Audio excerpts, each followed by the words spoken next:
जय हिंद साथियों, स्वागत है सभी का आपके अपने परिवार टॉपर्स विजन पर।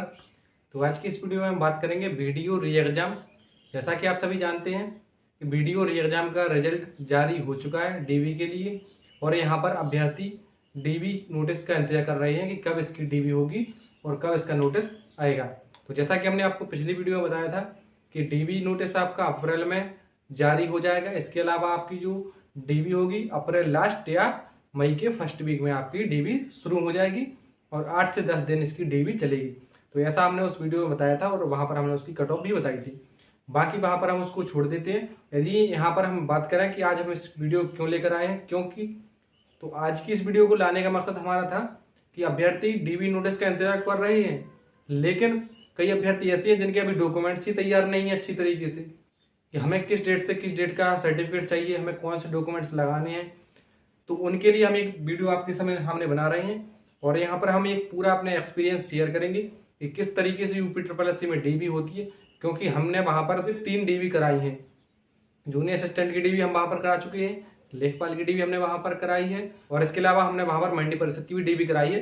तो मुझे वहाँ पर काफ़ी एक्सपीरियंस रहा है, तो वही मैं अनुभव आप सभी के सामने यहाँ पर साझा करने जा रहा हूँ कि कौन से डॉक्यूमेंट्स लगते हैं और वहाँ पर किस तरीके से प्रक्रिया डॉक्यूमेंट्स वेरिफिकेशन की होती है। तो सबसे पहले हम बात करते हैं कि डॉक्यूमेंट्स वेरिफिकेशन यानी कि डीवी। तो इसके लिए हमारे डॉक्यूमेंट्स कौन कौन से लगने हैं। यदि आपके इन डॉक्यूमेंट्स को रेडी कर रखा है तो अच्छी बात है, और जिन्होंने अभी रेडी नहीं कर रखा है तो आपके पास अभी भी समय है, आप इनको रेडी करके रख लीजिएगा। सबसे पहले आपका लगेगा, सबसे पहला आपका होगा डीवी लेटर। मैं यहाँ पर बता दूं कि डीवी लेटर आपका जो एडमिट कार्ड समझ लीजिए आप उसको, जैसे कि आप एग्जाम देने जाते हैं तो एडमिट कार्ड जारी होता है, उसी प्रकार से आपका जो डीवी लेटर जारी होगा, किस दिन आपकी किस डेट में और किस टाइम आपकी डीवी है, तो ये सब बातें उसमें लिखी रहती है। तो आपका लेटर ये जारी होता है, तो इसको अभी आपका टाइम है आने में, इसको जारी कर दिया जाएगा। एक बात, अब सेकेंड बात हमारी आती है कि हमें अब मार्कशीट कौन कौन सी लगानी है। तो पहली तो आपकी हाई स्कूल की मार्कशीट लगेगी और मार्कशीट के साथ साथ आपका सर्टिफिकेट भी वहां पर लगेगा। मार्कशीट आप सभी जानते हैं कि मार्कशीट जिसमें अंक पत्र हम जिसे कहते हैं, मार्कशीट सभी के पास है, लेकिन यहाँ पर कई अभ्यर्थी यहाँ पर सर्टिफिकेट को लेकर डाउट में रहते हैं कि सर्टिफिकेट क्या होता है। तो यहाँ पर मैं बता दूं कि जो भी अभ्यर्थी 2012 से पहले के हैं उनकी सर्टिफिकेट जो पहले बनता था वो अलग से बनता था, लेकिन 2012 के बाद अब क्या होने लगा है कि वहां पर जो मार्कशीट होती है उसी में प्रमाण पत्र साथ में रहता है। वहां पर आपने देखा होगा, वहां पर लिखा रहता है सह अंक पत्र, प्रमाण पत्र सह अंक पत्र, यानी कि जो मार्कशीट होती है उसी के पीछे आपका प्रमाण पत्र होता है। तो इसके लिए आपको अलग से कोई सर्टिफिकेट नहीं जरूरत पड़ेगी। जो भी अभ्यर्थी 2012 के बाद के पास आउट हैं 10th, तो उनका सर्टिफिकेट आपका मार्कशीट में ही रहता है। तो आप उसको देख लीजिएगा, और यदि आप उसमें फिर भी डाउट रह जा रहे हैं तो आप हमें कमेंट करके बताइएगा, उसकी फोटो भेज दीजिएगा, तो हम आपको बता देंगे कि आपका प्रमाण पत्र इसमें है या नहीं है। इसी प्रकार से आपका 12th, तो 12th में भी आपकी मार्कशीट लगेगी और उसका सर्टिफिकेट आपसे मांगा जाएगा। इन दो चीज़ों पर हमने बात कर ली। अब बात करते हैं ट्रिपल सी सर्टिफिकेट। तो ट्रिपल सी सर्टिफिकेट आपका कंपलसरी है, इसको आपको ले जाना पड़ेगा वहाँ पर, ओरिजिनल भी आप ले जाएंगे और इसके अलावा अपनी फोटो कॉपी भी इसको कराकर ले जाना पड़ेगा। सेम इसी प्रकार से आपका जो मार्कशीट है इसकी भी फोटो कॉपी आपकी लगेगी और ओरिजिनल भी आपका लगेगा। सेम इसी प्रकार से आपकी फोटो के लिए हम बात करें यहाँ पर कि फोटो कितनी लगती है, तो वहां पर आपको वैसे जरूरत तो पड़ती है 2 फोटो की, लेकिन वहां पर आपसे लेटर जो आपका जारी होता है उसमें लिखा रहता है कि कम से कम 6 फोटो लेकर आनी है। तो कम से कम आप नई फोटो जो आप निकलवाएंगे, जब जैसे कि मान लीजिए आपकी 2 मई को डीवी है, तो 2 मई से आप 4 से 5 दिन पहले आप अपनी फोटो निकलवा लीजिए और वहां पर आप कम से कम 6 फोटो तो लेकर जाइएगा ही जाइएगा। क्योंकि वहां पर ऐसा भी हो जाता है कि आपने मान लीजिए कोई फॉर्म को फिलअप किया, उसमें आपने फोटो चिपका दी, अब मान लीजिए कोई इसमें कटिंग हो गई या उसमें कुछ गलती हुई, तो आप दोबारा से फॉर्म को फिलअप करेंगे तो फोटो आप कहाँ से लाएंगे। मान लीजिए उस पर आपने सिग्नेचर कर दिए, क्योंकि उस पर सिग्नेचर करने पड़ते हैं ना, ऐसे क्रॉस सिग्नेचर आप करते हैं तो आधा फोटो पर आ जाता है आधा नीचे, अब दोबारा उसको फोटो का यूज नहीं कर पाएंगे। तो इस प्रकार से आपसे गुजारिश है कि आप कम से कम 6 फोटो लेकर जाइएगा। और यहाँ पर आप आधार कार्ड भी ले जा सकते हैं, या फिर आप कोई भी अपना आइडेंटिटी कार्ड ले जा सकते हैं जिसमें कि आपकी वैलिड फोटो वहां पर लगी हो, जैसे ड्राइविंग लाइसेंस, पैन कार्ड वगैरह आप ले जा सकते हैं। कास्ट सर्टिफिकेट आपका नया भी चल जाएगा और इसके अलावा जो अभ्यर्थी पुराना है जिसके पास, तो आप मान कर चलिए कि आपके 2 मई को डीबी है, तो इस डेट से आपका 3 साल से पुराना ना हो कास्ट सर्टिफिकेट। और यदि आप नया बनवा रहे हैं तो और अच्छी बात है, आपका नया भी लग जाएगा। लेकिन आपका जो कास्ट सर्टिफिकेट होता है उसको 3 साल से ज़्यादा का नहीं होना चाहिए और डिजिटल बना होना चाहिए। पहले क्या होता था कि लेखपाल द्वारा बना दिए जाते थे, लेकिन वहाँ पर आयोग में डिजिटल, जिस पर कि डिजिटल साइन होते हैं, आपने देखा होगा, डिजिटल साइन वाले आपके सर्टिफिकेट वहाँ पर मांगे जाते हैं। कास्ट सर्टिफिकेट सेम इसी प्रकार से आपका डोमिसाइल सर्टिफिकेट, डोमिसाइल सर्टिफिकेट केवल आपका रिजर्व कैटेगरी के लिए मांगा जाता है। अनरिजर्व कैटेगरी के लिए आपका कोई भी डोमिसाइल सर्टिफिकेट नहीं लगता है और कास्ट सर्टिफिकेट तो वैसे ही नहीं बनता है उसका।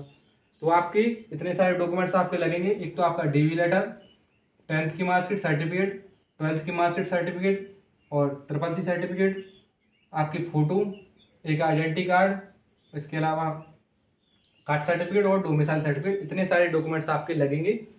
और यदि यहाँ पर हम बात करें कि इतने सारे सर्टिफिकेट, तो आपको जी ओरिजिनल लेकर जाने ही जाने हैं, आपको ओरिजिनल वहाँ पर दिखाने पड़ते हैं।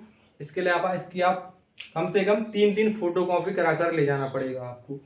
3 इसकी करा लीजिए। मान लीजिए चलिए डीएवी लेटर की आप नहीं भी कराते हैं, एक ही करा लेंगे तो उससे कोई ज़्यादा फर्क नहीं पड़ेगा, क्योंकि वहाँ पर आपको एडमिट कार्ड के रूप में वहाँ पर दिखाना पड़ता है, इसकी कोई ज़्यादा जरूरत होती नहीं है। बाकी आपको 10th की मार्कशीट के आपको सेट बनाने पड़ेंगे, आपको 2-2 सेट बनाने पड़ेंगे। इसी प्रकार से सभी डॉक्यूमेंट्स के आपको 2-2 सेट बनाकर ले जाने पड़ेंगे।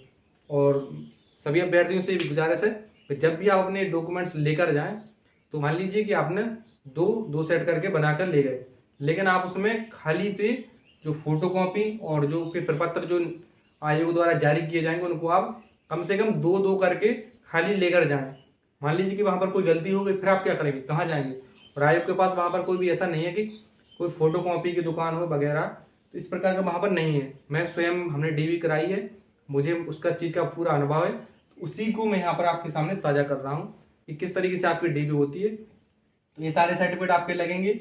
मैंने आपको फिर से एक बार बता देता हूँ कि आपका डोमिसाइल सर्टिफिकेट 3 साल से ज़्यादा पुराना ना हो, कास्ट सर्टिफिकेट आपका 3 साल से ज़्यादा पुराना हो और डिजिटल बना हो, आपका डिजिटल साइन वाला आपका चलेगा। आधार कार्ड के अलावा आप कुछ भी ले जा सकते हैं जिसमें आपकी वैलिड फोटो हो, जैसे आप PAN card, licence, driving licence, Aadhaar card ले जा सकते हैं। आपको फ़ोटो ले जानी पड़ेगी, जो आपकी न्यू फोटो हो, आपने रिसेंटली निकलवाई हो। तो यहाँ पर आपका CCC सर्टिफिकेट लिया जाएगा, ओरिजिनल और फोटो कॉपी। इसी प्रकार से 12th की मार्कशीट सर्टिफिकेट, 10th की मार्कशीट और सर्टिफिकेट, और यहाँ पर आपका डीवी लेटर, इतने सारे डॉक्यूमेंट्स आपके लगेंगे। और यहाँ पर यदि हम बात करें कि वहाँ पर होती कैसे है, तो उसके लिए मैं एक अलग से वीडियो बना दूंगा। आप इस वीडियो के कमेंट बॉक्स में आप कमेंट कर दीजिए कि हमें किस तरीके से वहाँ पर क्या डॉक्यूमेंट्स ले जाने हैं और किस तरीके से वहाँ पर होती है, क्या प्रक्रिया रहती है। ये तो रही हमारे डॉक्यूमेंट्स की बात, हमने डॉक्यूमेंट्स के बारे में आपको बता दिया कि इतने सारे डॉक्यूमेंट्स आपके लगेंगे, लेकिन वहाँ पर हमें कैसे जाना है, किस तरीके से वहाँ पर होता है, किस तरीके से वहाँ पर फॉर्म भरवाते हैं, किस तरीके से हमें वहाँ पर डॉक्यूमेंट वेरिफिकेशन की प्रक्रिया में शामिल होना, तो इन सभी बातों के बारे में यदि आपको जानना है तो आप इस वीडियो के कमेंट बॉक्स में कमेंट करिएगा। तो मैं यदि आपके कमेंट्स हो जाते हैं, आप ज़्यादा से ज़्यादा कमेंट यहाँ पर कर दीजिएगा।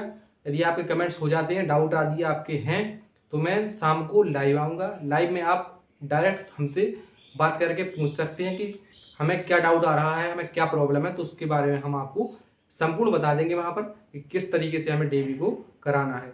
तो उम्मीद है कि आपको वीडियो पसंद आएगी, और वीडियो को पसंद आया तो आप लाइक करें, शेयर कर दें सभी दोस्तों, अपने मित्रों के साथ, और टॉपर्स में यूट्यूब चैनल को आप सब्सक्राइब जरूर कर लें, ताकि हम भविष्य में आने वाली वीडियो आप तक प्रोवाइड करा सकें। बाकी आपके जो भी डीवी से रिलेटेड डाउट हैं तो आप कमेंट करिएगा, हम आपको शाम को लाइव आकर आपको कम्युनिटी पोस्ट के माध्यम से आपको सूचित कर देंगे कि हम कितने बजे लाइव आएंगे। उसमें हम आपके जो भी डाउट्स हैं उनको क्लियर करने का प्रयास जरूर करेंगे। और यहाँ पर एक बात और रह जाती है, यदि यहाँ पर हम बात करें कि मान लीजिए कि आपका 10th की जो मार्कशीट है इसमें कोई नाम में मिस्टेक है, जैसे कि मान लीजिए कि आपका कोई नाम है अनिरुद्ध करके नाम है, अनिरुद्ध है, और मान लीजिए किसी ने अनुरुद्धा कर दिया, मतलब यहाँ से कोई भी एक छोटी सी माइनर मिस्टेक है, यदि आपके स्वयं के नाम में है तब तो आपको दिक्कत हो सकती है, आपको यहाँ पर सही कराना पड़ेगा नाम। तो मान लीजिए कि आपके पिताजी के नाम में मान लीजिए सरनेम नहीं लगा है, जैसे कि अनिरुद्ध यादव, 10th की मार्कशीट में लगा है, और इसी प्रकार से जो 12th की मार्कशीट है उसमें सरनेम नहीं लगा है पिताजी के नाम में।